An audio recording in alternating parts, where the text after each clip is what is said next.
ধন্যবাদ জনাইছোঁ আৰু বিশেষভাৱে আমাৰ অসমৰ মুখ্যমন্ত্ৰী শ্ৰীযুত হেমন্ত বিশ্ব শৰ্মা ডাঙৰীয়াক ধন্যবাদ জনাইছোঁ।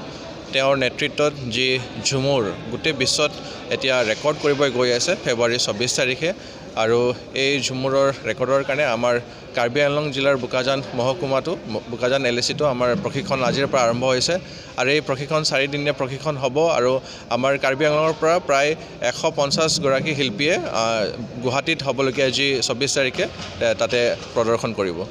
আজি আমাৰ বোকাজান LACত দুটা জায়গাত ভেনিউ লোৱা হৈছে। আমাৰ ইয়াত বোকাজানত আৰু দেওপানীত লোৱা হৈছে। আমাৰ একেবাৰে খটখটিৰ পৰা একেবাৰে দলামৰালৈকে যিমান আমাৰ বাগান আছে বা গাঁও আছে, গাঁও আৰু বাগান মিলাই সকলোৱে আহি মেলি ইয়াত পাৰ্টিচিপেট কৰিছে আৰু তেওঁলোকে গুৱাহাটীলৈ নাচিব। বিভিন্ন জিলাৰ পৰা যাব, অসমৰ বিভিন্ন জিলাৰ পৰা যাব আৰু ঠিক তেনেদৰে আমাৰ কাৰ্বি আংলং জিলাৰ পৰা আমাৰ হাওৰাঘাট, ডিফু আৰু বোকাজান LACৰ পৰা প্ৰতিনিধিবোৰ গুৱাহাটীত গৈ নাচিব।